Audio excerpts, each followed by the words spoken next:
Hi, welcome to the Matt Nguyen Show. I'm honored and privileged to have Erica Glessing here with me today. Erica is a motivational and inspirational writer and coach. Erica has been in the real estate business for over a decade. She's also a CEO of her own publishing company called Happy Publishing. She's also written 2 books, and we're here today to speak about her recent book, Home Buying Mastery. And one of the things I love about this book is that there's really great content, and I actually had to put some notes here, so I'm able to ask you those questions. And besides being an author, inspirational coach, and a motivational speaker, Erica is also a mother of three kids, right? And how old 3 hockey players. All hockey players. Two hockey players. Okay, great. And they're 10, 11, and 12. Okay, and what are their names? Paul, Isabel, and Madeline. Okay, well, awesome. Well, the first question I have to ask you, obviously, is within the book. When you were researching Home Buying Mastery, tell us your key findings for people looking to purchase a home. Really there's a couple steps of process. So essentially when I looked at the best practices, and I think you're able to see I had agents from all over the country. Correct. And that was awesome. Including some top agents right here in the Bay Area. And what I found out from them was to really start by getting clarity. Okay. So the clearer you can be about what you're seeking, even when it's hard to find what you can afford, it's still important to say, do I want a fireplace? Do I not want a fireplace? Mm-hmm. Do I want a garage? What are my 3 key things? Because otherwise, you could look forever. And I liken it actually in one of my books to saying, can you go get me a sandwich? Uh-huh. And then you go, okay. And you go, what would you like? Exactly. And then you go, oh, anything will do. Uh-huh. And that's a horrible answer. Well, I just want the sandwich I can afford. Correct. Really? Well, what if you don't eat turkey, or what if you don't eat salami, right? I mean, there's so many ways then you're in a landmine. So I say the first step is to get really clear. Okay. So a couple of the authors write about getting clarity and really getting your key things. Then you need to get your financial ducks in a row. Definitely. Work with a good loan person, or have your cash in order. Have all your documentation of your ability to buy the home. The foreclosure market changed a lot of things, and the sellers want really good knowledge on the fact, can you buy the home? And those are the first 2 steps. Yeah, there's a lot. And a lot of these interviews, these are all like top 1% realtors? Not every single one in my book is top 1%, but many of them are very top level. Several have sold over 3,000. One has sold over 3,000 homes in Atlanta. Albert Garibaldi is top 1% in Tarot. Julie Baldino has sold over 1,000 homes in Washington State. So I really was able to attract really high caliber authors. Great. And it was always good to hear from the experts and the professionals and those who are really great at what they do. So thank you for sharing that with us. When you wrote this book, what was your motivation? What inspired you to write this book? I guess I was feeling like it's just really hard to get your offer accepted right now. There's a lot of things have changed in our market here. There are very few homes for sale. Correct. Someone I was just talking to was saying 40% of appraisals are getting turned down. Wow. By the home offices because the market's on the incline and there's no inventory. Right. So you don't have enough homes moving to look at, and then you don't have enough homes closing to show the value. And then you have this, abundance of buyers. And so you're up against, I had a home for sale last year. We received 11 full price, 11 offers over asking, all cash, over $500,000. And in that kind of environment, the home buyer can get very depressed. Exactly. And so I think the book just came out of, how can we make it easier for home buyers? What can I do to bring light to their, so they can at least do the best they can do? And bringing light into anything, as you know, is something I believe in. Exactly. So that's my motivation. Yeah. So when I was reading it, there's a lot of best practice, and each agent gave a specific example. What would be some of your best practices that you learned from this book? I think probably one of the biggest things I learned was to really try to find out what's going on in the seller's mind. Okay. And I feel like since in a seller's market, that's the person making the decision. And so the better you can do at trying to ferret out what terms does the seller want, so that you can avoid counter offers and you can get your offer as close to not needing a counter as you can. Correct. So I think one of the big key findings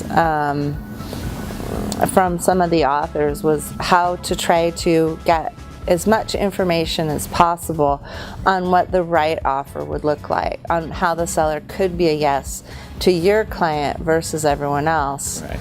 And having said that, I still believe that there would be a fit. When the fit's right, it's right, and that the buyer has to sleep at night. Right. So I don't sit there and say, no, offer $300,000 over your comfort zone. It's challenging in this market. I think you do have to take sort of a 5-year view and work your best to get the houses you want, and then also to stay true to what you can risk in your own plan. So those are some of the things that showed up for me, is get inside the seller's mind. The other thing is you do have to move very fast. Correct. In this market, we do. Yes. So several times when I was doing a lot of real estate, I would offer at 7 a.m. It would go on, my client and I would be on the phone, we'd be faxing, faxing at that time, emailing PDFs. We'd be like, I remember this one agent, and her listing had just gone on the market, and I called her, it was a short sale, and I go, hi, how are you doing? She goes, I need an offer. I go, I've got one. She goes, what? It was 7 a.m. Yeah. She put it on the MLS that morning.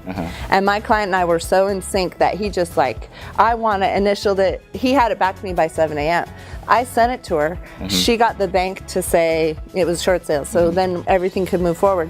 And that's how I got it. And there could have been 50 other people interested, but I was like the early bird. There you go. So the bird catches the worm. That's just still true. I know we spoke offline in regards to working with a power partner and having the loan officer tell the story about the client. You remember that conversation? Can you tell us more about what you found out, how working with a great loan officer could help you win the offer?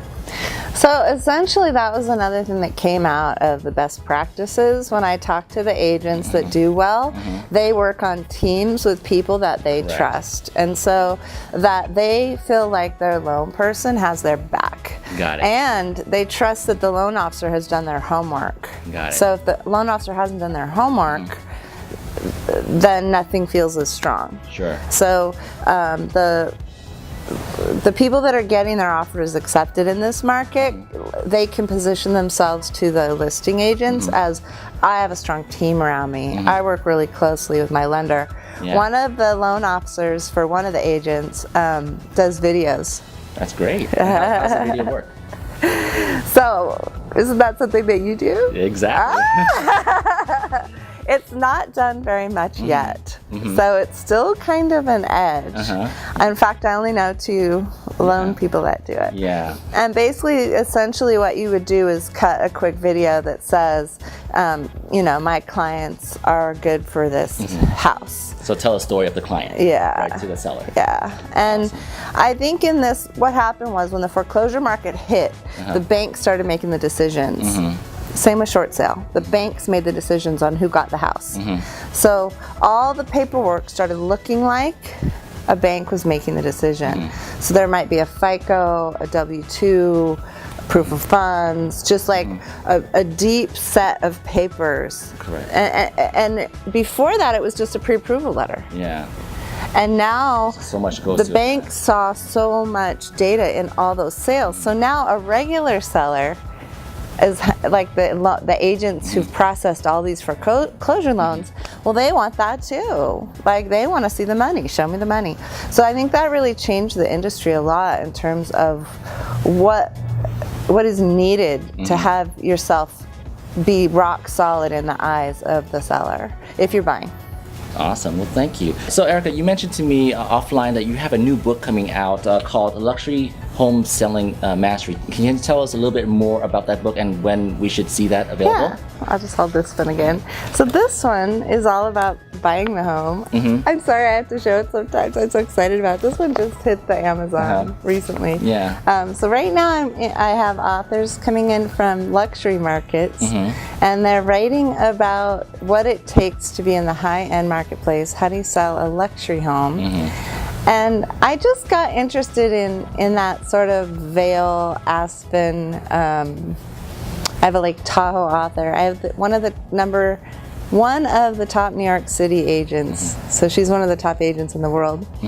And they talk about people that buy 2 to 3 homes, buy luxury homes, and then if you're going to sell one, kind of what it takes. Because the buyer in that case is not desperate. There's no time pressure usually, you know. So it's a very different, the luxury marketplace is very different.